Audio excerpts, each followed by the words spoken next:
ക്രിസ്ത്യാനിയുടെ മകൻ ക്രിസ്ത്യാനി, ഹിന്ദുവിന്റെ മകൻ ഹിന്ദു, മുസ്ലിമിന്റെ മകൻ മുസ്ലിം, അതേപോലെ തന്നെ നിരീശ്വരവാദിയുടെ മക്കളും നിരീശ്വരവാദികൾ.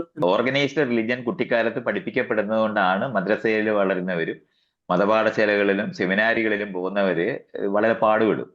അപ്പൊ മൈത്രേനെ പൊതുവെ നമ്മൾ കണ്ടിട്ടുള്ളത് ഇന്റർവ്യൂസിൽ ചെല്ലുന്നു, ആൾക്കാർ ചോദ്യങ്ങൾ ചോദിക്കുന്നു, അതിന് ഉത്തരങ്ങൾ കൊടുക്കുന്നു. മൈത്രേനെ സംബന്ധിച്ചിടത്തോളം ഈ ഒരു 70+ വയസ്സായപ്പോൾ മൈത്രേന് എല്ലാ ചോദ്യങ്ങൾക്കും ഉത്തരം കിട്ടിക്കഴിഞ്ഞു. ഇപ്പൊ ശരിക്കും പറഞ്ഞ RSSകാരുണ്ടാക്കുന്നതാണ് യഥാർത്ഥത്തിൽ ഹിന്ദുമതം. എന്റെ കൂട്ടുകാരായിരിക്കുന്നവരെല്ലാരും ഈ യുക്തിവാദികളായി പോയ അവർ ഭയങ്കര വെപ്രാളപ്പെട്ട് എന്റെ മതവിശ്വാസികളെ പോലെ തന്നെ അന്യമതം എങ്ങാനും പഠിച്ചു കുഴപ്പത്തെ അവരുടെ മറ്റു മതത്തിൽ പോകുമെന്ന് പേടിക്കുന്നത് പോലെയാണ് ഇവര് മതവിശ്വാസത്തിലേക്ക് പോകുമെന്ന് പേടിച്ചിട്ട് മക്കളെ എവിടെ വിടുമെന്ന് അറിഞ്ഞോണ്ട, ഏത് സ്കൂളിൽ ചേർക്കുമെന്ന് അറിഞ്ഞോണ്ട അത് വിഷമിക്കുന്നത്. ഫെമിനിസം എന്നൊക്കെ പറഞ്ഞാൽ എനിക്ക് കണ്ടെടുത്ത കണ്ടുകൂടാത്തൊരു എന്താണെന്ന് അറിയത്തില്ല, പക്ഷെ ഇഷ്ടമല്ല. ഞാൻ സ്കൂളിൽ പോകുന്നതിന് മുമ്പ് സൺഡേ സ്കൂളിൽ പോയി തുടങ്ങിയ ആളാണ്. ദൈവം ആദമിനെ ഹവ്വയെ ഉണ്ടാക്കി അതെല്ലാം വിശ്വസിച്ച് സ്കൂളിൽ ചെന്ന് ഈ എവല്യൂഷൻ തിയറിയെ കുറിച്ചൊക്കെ പഠിപ്പിക്കുമ്പോഴത്തേന് ഞാൻ അവിടുന്ന് പുച്ഛിക്കുവാണ് ഈ ടീച്ചറിനെ. ഇവരെന്തൊരു വിവരക്കാണ് ഈ പറയുന്നത്. ഞാൻ മുൻപ് വിളിച്ചിട്ടുണ്ടോ, അന്ന് പറഞ്ഞ കാര്യങ്ങൾ ഓർമ്മയുണ്ടോ? ഒത്തിരി പേര് വിളിക്കുന്നതല്ലേ. പണ്ടൊക്കെ വിളിച്ചതൊക്കെ അങ്ങനെ ഓർക്കാനൊക്കെ പാടടോ. ഇതിനു വേണ്ടി മനുഷ്യരോട് കാര്യം പറയുന്നുണ്ട് ഞാൻ, അതൊക്കെ മറന്നു.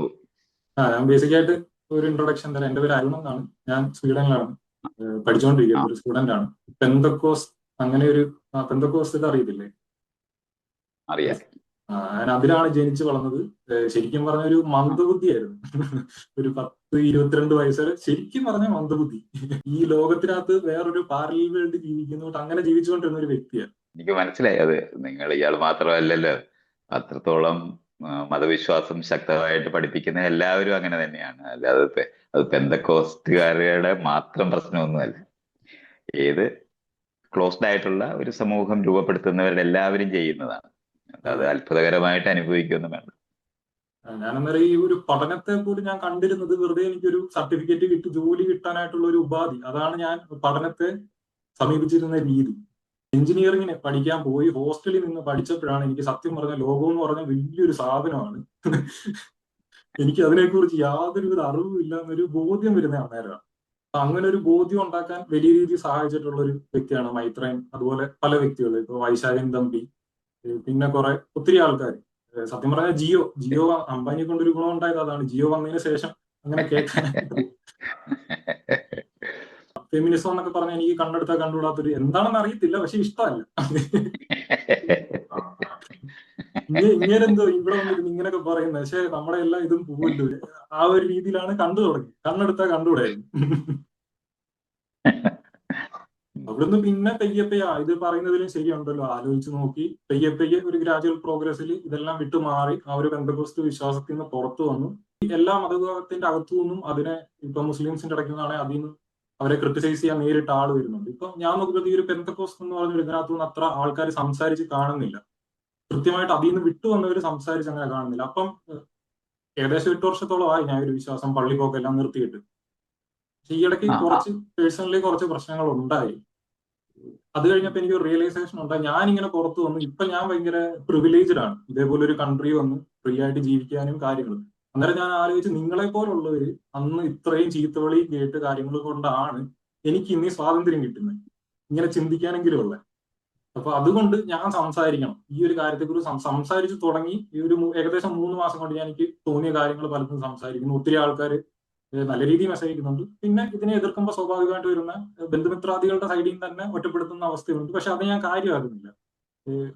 ഭയങ്കര ഒരു സന്തോഷമുണ്ട് തോന്നുന്ന ബോധ്യങ്ങൾ വിളിച്ച് പറയുമ്പോഴത്തേക്കും. എല്ലാ സ്വാതന്ത്ര്യത്തിനും ഒരു വിലയുണ്ട്, അങ്ങനെ മനസ്സിലാക്കിയാണ്. അപ്പം ആദ്യം തന്നെ എനിക്കൊരു വലിയ നന്ദിയാണ് പറയാനുള്ളത്. സ്വതന്ത്രമായിട്ട് ചിന്തിക്കാനും ജീവിക്കാനും സഹായിച്ചതിന് വളരെ നന്ദി. നമ്മളില്ലേ പറഞ്ഞാലേ നമ്മുടെ മുമ്പിലുണ്ടായിരുന്ന മനുഷ്യര് സഹായിച്ചാണ് ഞാനൊക്കെ അങ്ങനെ ആകുന്നത്. അപ്പൊ അത് കാരണം കൊണ്ട് അത് തുടരുന്നു എന്ന് മനസ്സിലാക്കിയാൽ മതി. ജീവൻ തുടരുന്ന പോലെ മനസ്സിലാക്കിയാൽ മതി. മനുഷ്യര് സ്വാതന്ത്ര്യബാധ്യമുള്ള മനുഷ്യര് നമ്മുടെ മുമ്പിലുണ്ടായിരുന്ന ആൾക്കാര് എടുത്ത പണിയുടെ തോളയിലാണ് ഞാൻ നിൽക്കുന്നത്, എന്റെ തോളയിലാണ് ഇനി ഇയാൾ നിൽക്കുന്നത്. അങ്ങനെ മാത്രം മനസ്സിലാക്കിയാൽ മതി. അതെ, നമ്മൾ ആരെങ്കിലും സ്പെഷ്യലായിട്ട് ചിന്തിക്കണ്ട. അത് റിലേറ്റഡ് ആയിട്ട് എനിക്ക് ഒത്തിരി ചോദ്യമില്ല, ഒരു 7 ചോദ്യത്തോളം ഉണ്ട്. എനിക്ക് തന്നെ ഞാൻ മൈത്രേനെ കേട്ടപ്പോൾ എനിക്ക് നേരിട്ട് ചോദിച്ചറിയണം എന്ന് ആലോചിക്കുന്ന കുറച്ച് കാര്യങ്ങളാണ്. ശരി.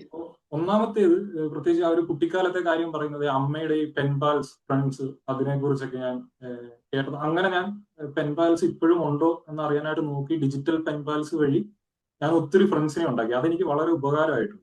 ഈ ഒരു ലോകത്തെ കുറിച്ചുള്ള കാഴ്ചപ്പാട് കാര്യങ്ങളൊക്കെ വലിയ രീതിയിൽ മാറ്റി.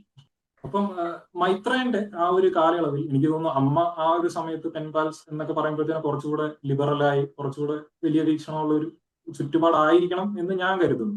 അപ്പം ആ ഒരു സമയത്ത് ഈ ഒരു സൊസൈറ്റൽ നോർത്തിനെ അല്ലെങ്കിൽ ഈ ഒരു ദൈവചിന്തയ്ക്കെതിരെയൊക്കെ ചോദ്യം ചെയ്യുമ്പോൾ ഇപ്പോൾ തന്നെ ഇതിനെയൊക്കെ ചോദ്യം ചെയ്യുമ്പോൾ നല്ല ചീത്തകളെയും കാര്യങ്ങളുമാണ് വരുന്നത്. അപ്പൊ ആ ഒരു സമയത്ത് എത്രത്തോളം അത് ഭയങ്കര പാടല്ലായിരുന്നു.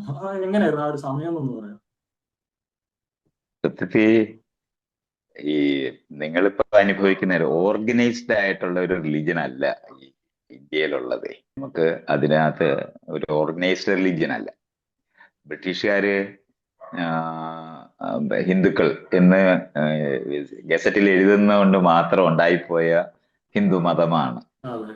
അപ്പം അതിനകത്ത് തന്നെ നമുക്കിപ്പോ ഇന്ത്യയിലെ ആ കാലഘട്ടത്തിനകത്ത് ഉണ്ടായിരുന്ന വിശ്വാസ പ്രമാണങ്ങളെയൊക്കെയാണ് ഉള്ളത്. അത് ശരിക്കും പറഞ്ഞ ഒരു ഓർഗനൈസ്ഡ് റിലീജിയന് മുമ്പുള്ള അവസ്ഥയാണ് എല്ലാ സ്ഥലത്തും ഇന്ത്യയിൽ ഉണ്ടായിരുന്നത്. അപ്പൊ സംഘടിത മതം എന്ന് നമ്മൾ പറയുന്ന നിലവാരത്തില് ഈ ഒരു മിഡിൽ ഈസ്റ്റിലുണ്ടായിട്ടുള്ള ക്രിസ്ത്യാനിറ്റിയോളോ അല്ലെങ്കിൽ ഇസ്ലാമോ അല്ലെന്നുണ്ടെങ്കിൽ ജൂതം എന്ന് പറയുന്ന നിലവാരത്തിൽ അല്ലെങ്കിൽ സൊറാസ്ട്രിയൻ മതം എന്നൊക്കെ പറയുന്ന നിലവാരത്തിൽ അതായിട്ടില്ല.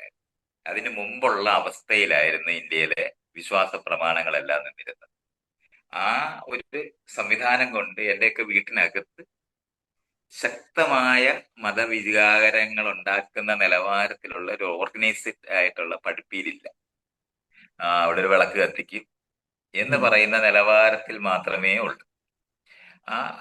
അപ്പൊ അത് ചെയ്താലും ഇല്ലെങ്കിലും ആരും പ്രത്യേകിച്ച് വഴക്കൊന്നും പറയത്തൊന്നുമില്ല. രാവിലെ എണീറ്റിട്ട് പ്രാർത്ഥിച്ചോ ഇല്ലയോ എന്ന് ചോദിക്കുന്നുണ്ടാകും. എന്ന് പറഞ്ഞാൽ ഓർഗനൈസ്ഡ് റിലിജൻ എന്ന് നമ്മൾ വിളിക്കത്തക്കവണ്ണം ശക്തമായിട്ട് ഉണ്ടായിട്ടില്ല. ഇന്ത്യയിൽ തന്നെ അത് ഉണ്ടായത് രണ്ടെണ്ണമാണ്. അത് ജൈനമതവും ബുദ്ധമതവുമാണ്. അത് കുട്ടിക്കാലം തൊട്ട് അതിനകത്ത് ചേർന്നവരെ കൃത്യമായിട്ട് മൊണാസ്ട്രികളിൽ വിടുകയും പഠിപ്പിക്കുകയും അതിന്റെ മതപാഠശാലകളും ഒക്കെ ഉണ്ടായിരുന്നു. ഇപ്പൊ ശരിക്കും പറഞ്ഞ RSSകാരുണ്ടാക്കുന്നതാണ് യഥാർത്ഥത്തിൽ ഹിന്ദുമതം. ഒരു ഓർഗനൈസ്ഡ് റിലിജൻ അല്ലാതിരുന്നത് കൊണ്ടാണ് ഞങ്ങളുടെയൊക്കെ വീടുകളിൽ, ഞാൻ ജനിച്ച വീടുകളിലെല്ലാം അങ്ങനത്തെ ഒരു മതപഠനം നിർബന്ധമായിട്ട് പഠിപ്പിക്കുകയോ ഒന്നും ചെയ്യുന്നില്ല. ചില വിശ്വാസങ്ങളൊക്കെ ഉണ്ട് എന്നുള്ളതല്ലാതെ അതൊന്നും തന്നെയും ഈ പറയുന്ന നിലവാരത്തില് നമ്മളെ സ്വാധീനിക്കത്തക്കവണ്ണം നമ്മുടെ ചിന്തകൾ, ഇപ്പൊ ഇയാളെ അനുഭവിച്ച നിലവാരത്തിലുള്ള അടിമത്തമോ അല്ലെങ്കിൽ അതിൽ നിന്ന് കിട്ടിയ സ്വാതന്ത്ര്യമോ ഒന്നും തന്നെയും നമുക്ക് അങ്ങനെ ഇല്ല. നമുക്കത് എന്ന് പറയുന്നത് ഒരു വേണമെങ്കിൽ വിശ്വസിക്കാം, നിങ്ങൾക്ക് വേണമെങ്കിൽ അമ്പലത്തിൽ പോകാതിരിക്കാം, ആരും പ്രത്യേകിച്ചൊന്നും ചെയ്യത്തില്ല. അങ്ങനത്തെ ഇല്ലാതിരുന്ന വീടുകളിലാണ് ഞാനൊക്കെ ഉണ്ടായി വന്നത്. അതുകൊണ്ട് അത്തരത്തിലുള്ള ഒരു നിങ്ങൾ അനുഭവിക്കുന്ന നിലവാരത്തിൽ ഓർഗനൈസ്ഡ് റിലിജിയനകത്ത് വളരുന്ന ആൾക്കാരുടെ സ്ട്രഗിൾസ് നമുക്ക് ആവശ്യമില്ലാതെ വരും. അപ്പോൾ പലതരത്തിലുള്ള ചിന്താധാരകളും കാര്യങ്ങളും എല്ലാം അപ്പൊ ഞാൻ ഈ എല്ലാ മതവിശ്വാസത്തിലുള്ള ഗ്രന്ഥങ്ങളൊക്കെ വായിക്കുകയൊക്കെ ചെയ്യുന്നുണ്ട്. അപ്പൊ അതൊക്കെ എങ്ങനെ വായിക്കുമ്പം അത് വായിച്ചുകൂടാന്നോ അല്ലെങ്കിൽ അത് നമ്മുടേതല്ലെന്നോ ഇങ്ങനൊന്നും വിചാരിക്കുന്നില്ല. കാരണം നമ്മുടേതെന്ന് പറഞ്ഞിട്ട് ഒരെണ്ണം ഇല്ലാതിരിക്കുന്നതുകൊണ്ടാണ്. ആ നിലവാരത്തിലിരുന്ന ഒരു വീടിനകത്ത് ജനിച്ചു വളർന്നത് കൊണ്ടാണ് എനിക്കൊക്കെ അങ്ങനത്തെ ഒരു ശ്വാസം മുട്ടലുള്ള മതവിശ്വാസത്തിനകത്ത് പെട്ടുപോകുന്ന നിലവാരത്തിലുള്ള അനുഭവമില്ല. ഈ മതത്തെ മാറ്റി നിർത്തി കഴിഞ്ഞാൽ നേരത്തെ പറഞ്ഞ ഒരു സംഘടിതമല്ലാത്തത് കൊണ്ട് അതിനെ ക്രിട്ടിസൈസ് ചെയ്യുന്ന അത്ര പ്രശ്നമില്ല. ഇപ്പൊ ബാക്കിയുള്ള ക്രിസ്ത്യൻ മുസ്ലിം പോലുള്ളതിൽ നിന്ന് വരുന്നതിലും ക്രിട്ടിസൈസ് ചെയ്യുന്ന പ്രശ്നമില്ല. പക്ഷേ ഈ ഒരു ഫെമിനിസം എന്ന് പറയുന്ന ഒരു ഐഡിയ നമ്മുടെ കേരളത്തിലോട്ടൊക്കെ അവതരിപ്പിക്കുമ്പോഴത്തേന് വലിയൊരു ബാക്ക്ലാഷ് ഉണ്ടായിരുന്നില്ല. തൊഴിലാളികളുടെ പ്രശ്നം തന്നെ ആദ്യം കമ്മ്യൂണിസ്റ്റുകാർ പറയുന്ന സമയത്ത് ഭയങ്കര ബാക്ക്ലാഷ് ഉണ്ടായിരുന്നു. ഒരു മുഴുവൻ പേര് ജയിലിൽ പോയിട്ടില്ലേ, തൂക്കിക്കൊല്ലപ്പെട്ടിട്ടില്ലേ, കമ്മ്യൂണിസ്റ്റുകാരായിരിക്കുന്നവരെ പീഡിപ്പിക്കപ്പെട്ടിട്ടില്ലേ, ഒളിച്ചു ഒളിവിൽ കമ്മ്യൂണിസ്റ്റുകാർ മുഴുവൻ കഴിയേണ്ടി വന്നിട്ടില്ലേ. അല്ല നമ്മൾ അത് മറന്നുപോയി കാണാതിരിക്കരുത്. അതിനുശേഷം അത് സജീവമായി വന്നതിന് ശേഷമാണ് ഈ പറയുന്ന വിവേചനത്തിനെ അഡ്രസ് ചെയ്യുന്നില്ല എന്ന് പറയുന്ന ആശയങ്ങളൊക്കെ വരും. അപ്പൊ ഞാനൊക്കെ ആദ്യം ഫെമിനിസം ഒക്കെ പറയുന്ന സമയത്ത് തൊഴിലാളി വർഗത്തിന്റെ സംഘടിത ശക്തിയെ തകർക്കാൻ വേണ്ടിയാണ് ഇത് പറയുന്നതെന്നൊക്കെ പറയുന്ന ഒരു സ്ഥലം ഉണ്ടായിരുന്നു. ആ സമയത്തൊക്കെ അങ്ങനെയൊക്കെ പറഞ്ഞിട്ടുമുണ്ട്, എന്നെയൊക്കെ മാറ്റി നിർത്തിയിട്ടുമുണ്ട്. പക്ഷെ അതിനുശേഷം ഇത് സവിശേഷ പ്രശ്നമാണ്, നമ്മൾ അത് എടുക്കേണ്ടതുണ്ട്. അങ്ങനെ സ്ത്രീ തൊഴിലാളികളും ആ സ്ത്രീ തൊഴിലാളികളുടെ മുന്നേറ്റത്തിനെ പറ്റിയൊക്കെ ഉള്ള പഠനവും കാര്യങ്ങളും ഒക്കെ കമ്മ്യൂണിസ്റ്റ് പാർട്ടിയുടെ ഒക്കെ തന്നെ ആഭിമുഖ്യത്തിൽ നടത്തുകയൊക്കെ ചെയ്തിട്ടുണ്ട്. ഈ സമയത്താണ് കറുത്തവരും വെളുത്തവരും തമ്മിലുള്ള പ്രശ്നത്തിനെ പറ്റിയും ഈ പറയുന്ന മൈനോറിറ്റി എന്ന് പറയുന്ന കൺസെപ്റ്റിലുള്ള ആളുകളുടെയൊക്കെ വിഭാഗങ്ങളുടെ സവിശേഷ പ്രശ്നങ്ങൾ ഉണ്ടെന്നും തൊഴിലാളി വർഗം എന്ന് പറയുന്നതിനകത്ത് സ്ത്രീകൾ മാത്രമല്ല കറുത്തവരും വെളുത്തവരുമായിരിക്കുന്നവരും തമ്മിലുള്ള പ്രശ്നങ്ങളും ഉണ്ടെന്നും ഒക്കെ കാണുകയും, മാത്രമല്ല ഇപ്പൊ നമ്മൾ എന്താണ് ബംഗാളിൽ നിന്ന് വന്നവരെന്ന് പറഞ്ഞ് ബംഗാളികൾ എന്ന് വിളിച്ച് കേരളത്തിനകത്ത് ബംഗാളി ഉണ്ടായില്ലേ.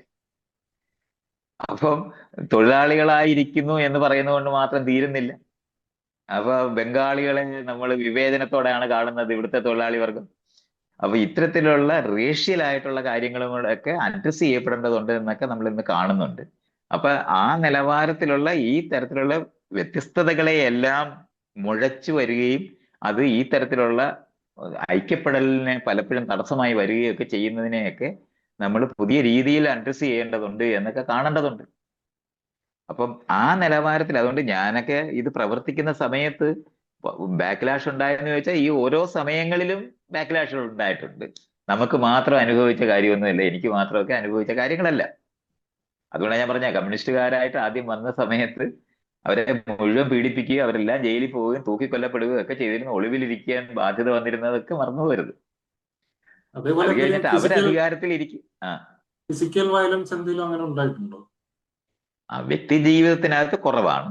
നമ്മളൊക്കെ സമരമൊക്കെ ചെയ്യുമ്പോൾ പോലീസ് അടിക്കുകയോ അവർ പിടിച്ചോണ്ട് പോയി ജയിലിലിടുകയോ ഒക്കെ ചെയ്യുന്നു എന്നുള്ളതല്ലാതെ ഞാൻ വ്യക്തിപരമായിട്ട് പറഞ്ഞാല് അടി കുറച്ചേ കിട്ടിയിട്ടുള്ളൂ. ഈ രാഷ്ട്രീയമായിട്ട് ഞാൻ തീവ്രവാദപരമായ നിലപാടുകൾ ഇല്ലാതിരുന്നത് കൊണ്ടും കൂടാണ്. എന്റെ കൂട്ടുകാരായിരുന്നവർ നക്സലൈറ്റുകളായിരുന്നു. അവരെല്ലാം വലിയ പീഡനം അനുഭവിച്ചിട്ടുള്ളവരാണ്. എന്റെ ക്ലാസ്മേറ്റ് ആയിരുന്നവന്റെയൊക്കെ കാലയിൽ ഉരുട്ടിയിട്ടുണ്ട്. ഞാൻ ആ വീട്ടിലൊക്കെ പോയി അവർ പറയുന്നതൊക്കെ കേൾക്കുമ്പോൾ താങ്ങാൻ പറ്റാത്തത്രയും വയലൻസ് അവർ അനുഭവിച്ചിട്ടുണ്ട്. ആ നിലവാരത്തിൽ ഞാൻ അനുഭവിച്ചിട്ടില്ല. നമ്മൾ അടിയൊക്കെ കിട്ടുക, നമ്മൾ സമരം ചെയ്യുമ്പോഴൊക്കെ അടി കിട്ടുക എന്നൊക്കെ പറയുന്ന നിലവാരത്തിലുള്ള ലോക്കപ്പിൽ വെച്ചിട്ട് ഒരടി ചിളക്കൊക്കെ തരുന്ന തരത്തിലുള്ള ഒരു അടി കിട്ടിയിട്ടുണ്ടെന്നൊക്കെ പറയാമെന്നുള്ളതല്ലാതെ മറ്റതങ്ങനെയല്ല. യഥാർത്ഥ പീഡനം അനുഭവിച്ചവരായിരുന്നു എന്റെ കൂട്ടുകാരായിരുന്നത്. അവര് തീവ്രവാദപരമായ നിലപാടുകൾ ഉണ്ടാണ് അതുണ്ടായെന്ന് കാണാം. അടുത്തൊരു ചോദ്യം കനിയുമായിട്ട് റിലേറ്റഡ് ആയിട്ടുള്ളതാണ്. ഇതേപോലെ തന്നെ ഹാപ്പിനെസ് പ്രോജക്റ്റില് ധന്യവർമ്മ ചോദിക്കുന്ന ഒരു ചോദ്യമല്ല, ഇങ്ങനെ എക്സ്പ്ലെയിൻ ചെയ്തു വന്നപ്പോഴത്തേക്കും ചൈൽഡ്ഹുഡ് എങ്ങനെയാണെന്ന് പറഞ്ഞു വരുമ്പോഴത്തേനും ഞാൻ അമ്പലത്തിൽ പോകാറുണ്ടായിരുന്നു, പള്ളിയിൽ പോകാറുണ്ടായിരുന്നു. പക്ഷെ മൈത്രൻ ഒരിക്കലും എന്നെ സ്റ്റോപ്പ് ചെയ്തിട്ടില്ല. ഞാനിങ്ങനെ കുറച്ച് കാര്യങ്ങൾ സംസാരിക്കുമ്പോൾ പലരും ചോദിക്കുന്ന ഒരു ചോദ്യമാണ്, അതിനോടൊരു ആൻസർ ആയിട്ട് കൊടുക്കാനായിട്ടാണ് ഞാൻ ഈ ഒരു ചോദ്യം ഉൾപ്പെടുത്തിയത്. ക്രിസ്ത്യാനിയുടെ മകൻ ക്രിസ്ത്യാനി, ഹിന്ദുവിന്റെ മകൻ ഹിന്ദു, മുസ്ലിമിന്റെ മകൻ മുസ്ലിം, അതുപോലെ തന്നെ നിരീശ്വരവാദികളുടെ മക്കളും നിരീശ്വരവാദികൾ എന്നൊരു ക്ലെയിമുമായിട്ട് ആൾക്കാർ വരാറുണ്ട്. അപ്പം അത് എന്നെ വളരെ അങ്ങനെയല്ലല്ലോ ഇത്. ഞാൻ പല നിരീശ്വരവാദികളായിട്ടുള്ളവരെ കണ്ടിട്ടുള്ളവരിൽ അവരാരും ഫോഴ്സ് ചെയ്യാറില്ല. ഇപ്പൊ ഇല്ലാത്തൊരു സാധനത്തിന് ഇല്ല അങ്ങനെ പറഞ്ഞ് പഠിപ്പിക്കേണ്ട ആവശ്യമില്ല, ഒന്നാമത്തെ കാര്യം. അപ്പം കനി പറയുന്നത് ഞാൻ പള്ളിയിൽ പോകാറുണ്ടായിരുന്നു, അമ്പലത്തിൽ പോകാറുണ്ടായിരുന്നു. മൈത്രേയൻ എന്നോട് ചോദിച്ചിട്ടുള്ളത് എന്ത് ഇരിക്കുന്നു അവിടെ, ആ ഒരു ചോദ്യത്തിന് അപ്പുറത്തേക്ക് പോകരുതെന്നോ അല്ലെങ്കിൽ അങ്ങനില്ല ഇങ്ങനില്ലെന്നോ പറയാൻ സമ്മതിച്ചിട്ടില്ല. പക്ഷേ മൈത്രേയൻ എന്ത് ഫീൽ ചെയ്തിട്ടുണ്ടായിരിക്കും എന്ന് എനിക്ക് അറിയത്തില്ല എന്ന് പറയുന്നത്. അപ്പം മൈത്രേയൻ ആ ഒരു ടൈമിൽ സ്വന്തം മകൾ ഇങ്ങനെ ഒരു സ്വന്തം ജീവിതം ആൾക്കാർക്ക് പ്രൊജക്ട് ചെയ്ത് ഒരു മാതൃകയാക്കാൻ ഇരിക്കുന്ന വ്യക്തിയുടെ ചിന്താരീതിക്ക് അപ്പുറത്തേക്ക് മകള് പ്രവർത്തിച്ച സമയത്ത് എന്തായിരുന്നു തോന്നിയിട്ടുള്ളത്?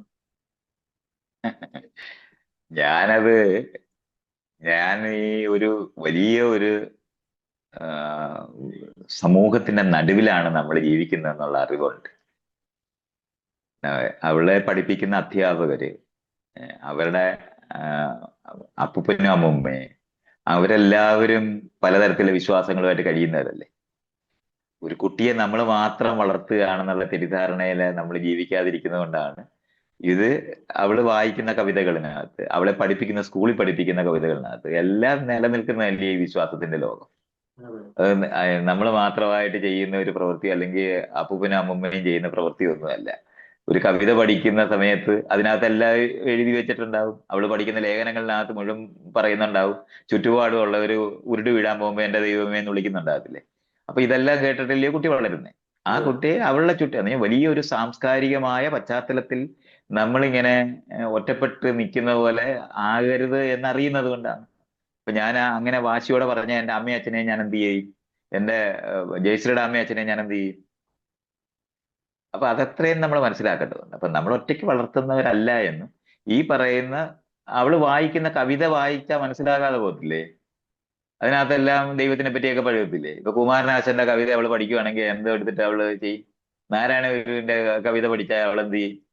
ഏഹ് അവള് ബൈബിളിനകത്ത് ഇനി ഒരു പാട്ട് പാടുവാണെന്ന് വെച്ച് എൻ സ്വദേശം കാൺമതിനായി ഞാൻ തനിയെ പോകുന്നു എന്ന് പറയുന്ന പാട്ട് പാടുമ്പോ അതെന്തുവാണെന്ന് സ്വദേശം. ചോദിച്ചു അതെ. പോകത്തില്ലേ? അതെ. ആ ഇതെല്ലാം അപ്പൊ അത്രയും വലിയ ഒരു സാംസ്കാരിക പശ്ചാത്തലത്തിനകത്താണ് ആ കുഞ്ഞ് വളരുന്നതെന്ന് എനിക്കറിയാവുന്നതാണ്. അതുകൊണ്ട് അങ്ങനത്തെ വാശികൾ ഉണ്ടായിട്ട് ഒരു കാര്യവുമില്ല. ഞാൻ എങ്ങനെയാണ് ഈ മതവിശ്വാസമോ അല്ലെങ്കിൽ ഇത്തരത്തിലുള്ള വിവേചനങ്ങളും ഒക്കെ നിറഞ്ഞ വീടുകളിൽ ജനിച്ചതല്ലേ ഞാനും. ഞാൻ അങ്ങനെ അല്ലാതായത് ആ സാധ്യത അവളിലും ഉണ്ട്. ഒരാൾ തനിയെ അതൊരു കണ്ടുപിടിക്കണം, വാശിയുടെ അതല്ലേ പുറത്ത് ഉത്തരം. അതൊരു വാശിയുടെ പുറത്ത് നമ്മൾ ചെയ്യേണ്ട കാര്യമൊന്നുമല്ല. നമ്മൾ അങ്ങനെ അതെ. ചെയ്യേണ്ട കാര്യമേ ഇല്ല. അത് ഈ വിഷയങ്ങൾ അറിഞ്ഞുകൂടാത്ത യുക്തിവാദികൾ ചിലപ്പോൾ അങ്ങനെയൊക്കെ പറയുന്നുണ്ടാവും എന്നുള്ളതല്ലാതെ ലോകത്തിനെ പറ്റി അറിയുന്ന ആരും അങ്ങനെ പറയത്തില്ല. മലയാള ഭാഷ പഠിപ്പിക്കാതെ എനിക്ക് സംസാരിക്കാൻ പറ്റും, അതിനകത്ത് ഇത് മുഴുവൻ നിൽക്കത്തില്ലേ? അതെ. ഏത് ഭാഷ പഠിപ്പിക്കാൻ പറ്റും ഈ ദൈവവിശ്വാസവും ഇതൊക്കെ ഇല്ലാത്ത, അല്ലെങ്കിൽ വിവേചനങ്ങളോ അല്ലെങ്കിൽ മതവിവേചനങ്ങളോ ഒന്നും ഇല്ലാത്ത ഒരു ഭാഷ ഇവിടെ നിൽക്കും? അതെ. ഇതൊന്നും കഴിയാത്ത കാര്യമല്ലേ. അപ്പൊ അതുകൊണ്ട് നമ്മൾ അത് അങ്ങനെ മനസ്സിലാക്കിയാൽ മതി. അത് നമ്മൾ മാത്രമായിട്ട് കുട്ടികളെ വളർത്തുന്നില്ല എന്നുള്ള കാര്യം നമ്മൾ തിരിച്ചറിയുകയാണെന്നുണ്ടെങ്കിൽ നമ്മൾ അവരെ ഏതെങ്കിലും ഒരു വിശ്വാസത്തിനകത്തേക്ക് ഇൻട്രൊഡ്യൂസ് ചെയ്ത് ഇത് ശരിയാണെന്ന് പഠിപ്പിക്കേണ്ട കാര്യമില്ലെന്ന് മാത്രമേ ഉള്ളൂ. ഞാനത് ചെയ്യുന്നില്ല. അതെ. പക്ഷെ അവള് ചുറ്റുപാടുകളുള്ള മറ്റുള്ള ആൾക്കാരുമായിട്ട് ചേർന്ന് പോകണ്ടേ? അപ്പൊ അവൾ അതിന്റെ കൂട്ടത്തിൽ പോകും. അപ്പൊ അങ്ങനെ പോകുന്നത് മാത്രമാണെന്ന് എനിക്കറിയാം. അപ്പൊ ഞാനത് എന്താ പറയണ്ടേ, പ്രാക്ടീസ് ചെയ്ത് അവളിൽ ഉറപ്പിക്കുന്നതിന് വേണ്ടി പണിയെടുക്ക എടുക്കാത്തത് കൊണ്ട് തന്നെ അതിന് ബലം ഉണ്ടാകത്തില്ല. അപ്പൊ അവക്കൊരു ഒരു കൾച്ചറൽ എന്ന് നമ്മൾ പറയുന്ന ഒരു ചുറ്റുപാടുമുള്ള മറ്റു മനുഷ്യരുമായി ബന്ധപ്പെട്ട് നിൽക്കുന്ന, അവരുമായി റിലേറ്റ് ചെയ്യാനായിട്ട് ഇതൊരു ആവശ്യമാണെന്നൊക്കെ വരേണ്ടതുണ്ട്. അല്ലെങ്കിൽ എങ്ങനെ മനസ്സിലാകുക തന്നെ ചെയ്യും? അതെ. ഒരു അതെ. കൂടെ ഉള്ള കൂട്ടുകാർ പറയുകയാണ് എന്റെ ദൈവമേ എന്നെ രക്ഷിക്കണേ എന്ന് പറയുമ്പോൾ അവള് ഇത് എന്താണ് ഈ പറയുന്നതെന്ന് മനസ്സിലാകാതായി പോകത്തില്ല. ഒരു കവിത പോലും വായിക്കാൻ പറ്റത്തില്ലെന്ന് ഞാൻ പറഞ്ഞു, ഒരു പാട്ട് പോലും പാടാൻ പറ്റത്തില്ല. അതെ. അപ്പം എല്ലാത്തിലും ആ പറയുന്നത്. നിലവാരത്തിൽ അത്രത്തോളം ആഴത്തിൽ ഇരിക്കുന്ന ഒരു വിശ്വാസ പ്രമാണങ്ങളുടെ നടുവില് നമ്മൾ ഇത് പഠിപ്പിച്ചുകൊണ്ടിരിക്കുമ്പോൾ പറയുമ്പോൾ നമ്മൾ പ്രാക്ടീസ് ചെയ്യാൻ ആവശ്യപ്പെടുന്നില്ല എന്നുള്ളത് കൊണ്ട് തന്നെ അതിന് ബലമില്ലാതാവും. പിന്നെ മറുവശത്ത് സ്കൂളിനകത്ത് ശാസ്ത്രീയമായ പഠനങ്ങൾ നടക്കും.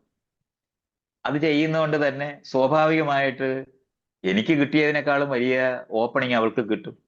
കാരണം ഞാൻ അത്രയും മുമ്പുണ്ടായിരുന്നതിനേക്കാളും കൂടുതൽ അറിവ് ചുറ്റുപാടും പരന്നു കഴിഞ്ഞിട്ടുണ്ട്.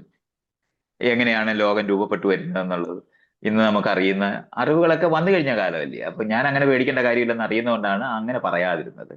മറ്റൊന്നുള്ളത് ഞാൻ കണ്ടത്, അവള് ഒരേ സമയത്ത് തന്നെ നെറ്റിക്ക് കുറിയൊക്കെ ആയിട്ട് പോയി അവിടെ അവള് പറയുന്നുണ്ട് അവള് യഥാർത്ഥത്തിൽ ദൈവവിശ്വാസം ഉണ്ടായിരുന്നു എന്നൊക്കെ എന്നോട് പിന്നെ ഇപ്പൊ ഈ ഇടയ്ക്കൊക്കെ പറഞ്ഞിട്ടുണ്ട്.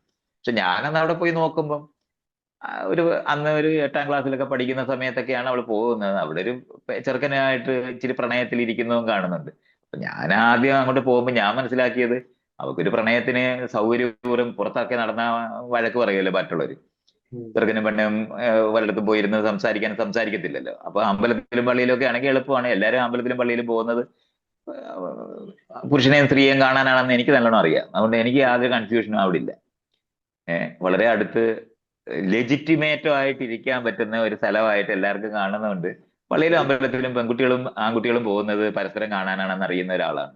അല്ലാതെ അവരാരും ദൈവവിശ്വാസം കൊണ്ടാണ് പോകുന്നത് എന്നുള്ള തെറ്റിദ്ധാരണയൊന്നും എനിക്കില്ല. അപ്പൊ ഞാൻ അതങ്ങനെ മാത്രമായിരുന്നു അന്ന് കണ്ടിരുന്നത്. അവക്ക് ചെറുക്കനോട് കാര്യം പറഞ്ഞിരിക്കാനായിട്ട് ഏറ്റവും നല്ല സ്ഥലമാണ് അമ്പലം എന്ന്, അതുകൊണ്ടാണ് അവളോട് പോകുന്നതെന്ന് അത്രേ ഞാൻ വിചാരിച്ചുള്ളൂ. പിന്നാണ് അവള് കുറെ നാൾ മുമ്പ് ഇങ്ങനെ പറഞ്ഞ, അല്ല ഞാൻ യഥാർത്ഥത്തിൽ ഇങ്ങനെ വിശ്വസിച്ചിരുന്നു എന്നൊക്കെ പറഞ്ഞ അപ്പൊ പിന്നെ ശരിയായിരിക്കാം. അതൊരു പ്രശ്നമേ ആയിട്ട് ഞാൻ അനുഭവിക്കുന്നില്ല. കാരണം ഞാൻ അതെ. എല്ലാവരും കുട്ടികളോടെല്ലാം എന്റെ കൂട്ടുകാരായിരിക്കുന്നവരെല്ലാവരും ഈ യുക്തിവാദികളായി പോയ അവർ ഭയങ്കര വെപ്രാളപ്പെട്ട് എന്നെ മതവിശ്വാസികളെ പോലെ തന്നെ അന്യമതം എങ്ങാനും പഠിച്ചു കുഴപ്പത്തെ അവരുടെ മറ്റു മതത്തിൽ പോകുമെന്ന് പേടിക്കുന്നത് പോലെയാണ് ഇവര് മതവിശ്വാസത്തിലേക്ക് പോകുമെന്ന് പേടിച്ചിട്ട് മക്കളെ എവിടെ വിടുമെന്ന് അറിഞ്ഞോണ്ടാ ഏത് സ്കൂളിൽ ചേർക്കുമെന്ന് അറിഞ്ഞോണ്ടാ അത് വിഷമിക്കുന്നവരെ. അപ്പൊ ഞാൻ പറയും നിങ്ങളായി തീരാനുള്ള സാധ്യത ഉള്ളിടത്തോളം കാലം വല്ല പേടിയും വേണോ, ചുമ്മാ പറഞ്ഞു വിടാൻ പറയും. അമ്പലത്തിലും പള്ളിയിലും പോണ്ടേ, അവിടെ പോയിട്ട് എന്താണ് ഉത്സവത്തിന് പോവുകയൊക്കെ വേണ്ടേ? ഏഹ് നല്ല പായസമൊക്കെ കിട്ടത്തില്ലേ? അതല്ലെങ്കിൽ പ്രസാദം എന്നൊക്കെ പറഞ്ഞിട്ട് ആൾക്കാർ കൊടുക്കുന്ന സാധനമൊക്കെ തിന്നരുതോ? ഒന്നുമില്ല, അത്രേ ഉള്ളു. മനുഷ്യര് പണ്ടിങ്ങനെ അത്ര ബുദ്ധിയില്ലാത്ത മനുഷ്യരായിരുന്നു ലോകത്ത് ജീവിച്ചിരുന്നത്. അവർ ഇങ്ങനെയാണ്, കാളവണ്ടിയായിരുന്നു ഓടിച്ചോണ്ടിരുന്നത്, ഇപ്പൊ കാറാണ് ഉള്ളത് എന്നൊക്കെ അറിയുമ്പോൾ അങ്ങ് മാറും, അത്രേ ഉള്ളൂ. എനിക്ക് വളരെ സിമ്പിൾ ആയിട്ട് അവളെ കൈകാര്യം ചെയ്യാൻ അങ്ങനെ പറ്റുമായിരുന്നു, ഒരു പാടുമില്ല. അതായത് എനിക്ക് തോന്നുന്നു ഈ ഒരു ചുറ്റും നിൽക്കുന്ന ഒരു കൂടുതലും ഹിന്ദു മതത്തിന്റെ ഒരു ഇത് അത് പറയുമ്പോഴത്തേന് എന്റെ ഒരു എക്സ്പീരിയൻസ് എന്ന് പറഞ്ഞാൽ എനിക്ക് ഇപ്പോഴും ഓർമ്മയുണ്ട്. ഞാൻ സ്കൂളിൽ പോകുന്നതിന് മുമ്പ് സൺഡേ സ്കൂളിൽ പോയി തുടങ്ങിയ ആളാണ്. ദൈവം ആദമിനെ ഹൗവയെ ഉണ്ടാക്കി അതെല്ലാം വിശ്വസിച്ച് സ്കൂളിൽ ചെന്ന് ഈ എവല്യൂഷൻ തിയറിയെ കുറിച്ചൊക്കെ പഠിപ്പിക്കുമ്പോഴത്തേന് ഞാൻ അവിടുന്ന് പുച്ഛിക്കുവാണ് ഈ ടീച്ചറിനെ. ഇവരെന്തിനും ഇവരൊക്കെയാണ് ഈ പറയുന്നത്. സത്യം വളരെ ഞാൻ എഡ്യൂക്കേഷനെ കണ്ടുകൊണ്ടിരുന്ന അങ്ങനെ ഇത് വെറും മണ്ടത്തരം, കുരങ്ങിൽ നിന്ന് മനുഷ്യനുണ്ട് അങ്ങനെ പറഞ്ഞ് പഠിപ്പിച്ച് വിട്ടിരിക്കുകയാണ്. ഇവർ ഇത്രയും പഠിച്ചില്ലേ, ഇവരാണ് എന്നെ ഞാൻ പുച്ഛിച്ചു. സംശയങ്ങൾ ചോദിക്കുന്നില്ല, കാരണം എനിക്ക് പൂർണ്ണ ഉറപ്പാണ് എന്റേതാണ് അതെ, ശരി. കാരണം എന്റെ അല്ലെ അതാണ് അപ്പനും ഓർഗനൈസ്ഡ് റിലിജൻ കുട്ടിക്കാലത്ത് പഠിപ്പിക്കപ്പെടുന്നത് കൊണ്ടാണ് മദ്രസയിൽ വളരുന്നവരും മതപാഠശാലകളിലും സെമിനാരികളിലും പോകുന്നവര് വളരെ പാടുപെടും. അപ്പം അതെ ഇത് ഞാൻ ഈ പറഞ്ഞ ഹിന്ദു മതം എന്ന് പറഞ്ഞൊരു മതമല്ലാത്തത് കൊണ്ട്, ഒരു പ്രദേശത്തെ ജനങ്ങളെ വിശ്വാസ പ്രമാണങ്ങൾ മാത്രമായിരിക്കുന്നതുകൊണ്ട് അതിന് അത്രയും ശക്തിയില്ല. അതുകൊണ്ടാണ് അത് അങ്ങനെ കഴിഞ്ഞത്. അതെ. ആ പ്രത്യേകിച്ച് ആ ഒരു കാരണം കൊണ്ടാണ് ഞാൻ ഇങ്ങനെ സംസാരിച്ചു തുടങ്ങിയത്. ഇപ്പൊ എന്റെ ചേച്ചിക്ക് ഒരു കുഞ്ഞുണ്ടായപ്പോഴാണ് ഞാൻ ഇത്ര ആലോചിച്ചു എനിക്ക് ഈ ഗതി വന്നു, ഇനി അവനെ പോലുള്ള. അന്നേരം പിന്നെ അവൻ യൂറോപ്പിൽ തന്നെയാണ്, അയർലൻഡിലാണ്, അവിടുത്തെ എഡ്യൂക്കേഷൻ സിസ്റ്റം അനുസരിച്ച് അങ്ങനെ പോകാൻ സാധ്യതയില്ല. പിന്നെ ഞാൻ ആലോചിച്ചു എന്റെ കൂട്ടുകാരുടെ മക്കൾ അവർ കല്യാണം കഴിച്ചിട്ടുള്ള ഒത്തിരി പേര് കല്യാണം കഴിക്കുമ്പോഴത്തേന് അവർക്ക് ഈ ഒരു ഇത് വരും. എങ്ങനെയും ഒരു എക്സ്പോഷർ കൊടുക്കണം. ഈ പർട്ടിക്കുലർ പെന്തക്കോസ്തിനെ കുറിച്ച് ആരും സംസാരിക്കുന്നില്ല. അങ്ങനെയാണ് ഞാൻ സംസാരിച്ചു തുടങ്ങി. എനിവേ, അടുത്തൊരു ക്വസ്റ്റ്യൻ. നമ്മുടെ ഒരു പോപ്പുലർ ആയിട്ടുള്ള ഇന്ത്യൻ യോഗ ഗുരു, മൊത്തത്തിലൊരു ഗുരു, സദ്ഗുരു, പുള്ളിയോട് ആരോ ഒരു ചോദ്യം ചോദിക്കുന്നു, നിങ്ങൾക്ക് എന്തെങ്കിലും സംശയങ്ങളുണ്ടോ, ചോദ്യങ്ങൾ ഇനിയും ഉണ്ടോ എന്ന് ചോദിക്കുമ്പോഴത്തേന് പുള്ളി കൊടുക്കുന്ന ഒരു ഉത്തരവുണ്ട്, I have figured out all my questions. പുള്ളിക്ക് ഇനിയും ചോദ്യങ്ങളില്ല, എല്ലാത്തിനെ കുറിച്ചും അറിഞ്ഞു. ഏകദേശം ഞാൻ ദൈവം എന്ന രീതിയിലാണ് പുള്ളി അതിനൊരു ഉത്തരം കൊടുത്തത്. എനിക്ക് ഇനി ചോദ്യങ്ങളില്ല, ഞാൻ എല്ലാത്തിനും ഉത്തരം കിട്ടിക്കഴിഞ്ഞു. അപ്പൊ മൈത്രേനെ പൊതുവെ നമ്മൾ കണ്ടിട്ടുള്ളത് ഇന്റർവ്യൂസിൽ ചെല്ലുന്നു, ആൾക്കാർ ചോദ്യങ്ങൾ ചോദിക്കുന്നു, അതിന് ഉത്തരങ്ങൾ കൊടുക്കുന്നു. മൈത്രേനെ സംബന്ധിച്ചിടത്തോളം ഈ ഒരു 70+ വയസ്സായപ്പോൾ മൈത്രേന് എല്ലാ ചോദ്യങ്ങൾക്കും ഉത്തരം കിട്ടി കഴിഞ്ഞു. അങ്ങനല്ല, പ്രപഞ്ചം അറിഞ്ഞു തീരുന്നതല്ലെന്നുള്ള അറിവാണ് എനിക്കുള്ളത്. അറിഞ്ഞു തീരുന്ന പ്രപഞ്ചമല്ല, നിരന്തരം മാറുന്ന പ്രപഞ്ചമാണെന്നുള്ള അറിവുള്ളത് കൊണ്ട് അത് ഇനിയും എന്നും അറിഞ്ഞുകൊണ്ടിരിക്കാനേ പറ്റൂ എന്നറിയുന്ന ആളാണ്. പക്ഷെ ഒരു വിളക്ക് കത്തിച്ചു വെച്ചിരിക്കുന്നിടത്ത് ആ വിളക്കിന്റെ വെളിച്ചം വീഴുന്നിടം വരെ അറിയാം. അവിടെ നമുക്കൊരു കൺഫ്യൂഷൻ ഇല്ല. അത് നമ്മളിപ്പോ മീൻ കറി വെച്ചോണ്ടിരിക്കുവാണെങ്കിൽ നമ്മൾ ആരും ദൈവത്തിനെ പറ്റി പ്രാർത്ഥിക്കുകയൊന്നുമില്ല, ദൈവം വന്ന് ഇടപെടണമെന്ന് പറയാറൊന്നുമില്ല. അൺസർട്ടൻറ്റി വരുമ്പോഴാണല്ലോ ഉപ്പിട്ട് കഴിഞ്ഞാൽ കൂടിപ്പോയാ അയ്യോ ദൈവമേ എന്ന് വിളിച്ചു പോകും. ഈ അൺസർട്ടൻറ്റിക്ക് മാത്രമുള്ള ഒരു ഉത്തരമാണ് ദൈവം എന്ന് എനിക്കറിയാം. അപ്പൊ അത് കാരണം കൊണ്ട് അത് മനുഷ്യരുടെ അൺസർട്ടൻറ്റി ഉണ്ടാകുന്നത് അറിഞ്ഞു തീർന്ന പ്രപഞ്ചമല്ല, ഇനിയും സാധ്യതകളുണ്ട്, നിരന്തരം മാറുന്ന പ്രപഞ്ചമായതുകൊണ്ട് മാറിക്കൊണ്ടിരിക്കുന്ന പ്രപഞ്ചത്തിനെ പറ്റി അറിഞ്ഞു തീർക്കാൻ പറ്റുമെന്നുള്ള തെറ്റിദ്ധാരണ. എല്ലാത്തിന്റെയും പുറകിൽ ഒരു സത്യമുണ്ട്, ആ സത്യത്തിനെ അറിഞ്ഞാൽ സർവ്വതും അറിഞ്ഞു എന്ന് പറയുന്ന മണ്ടത്തരമാണ് ഈ ഈ എന്താണ് ജഗ്ഗു എന്ന് വിളിക്കുന്ന കഴുത പറയുന്നത്.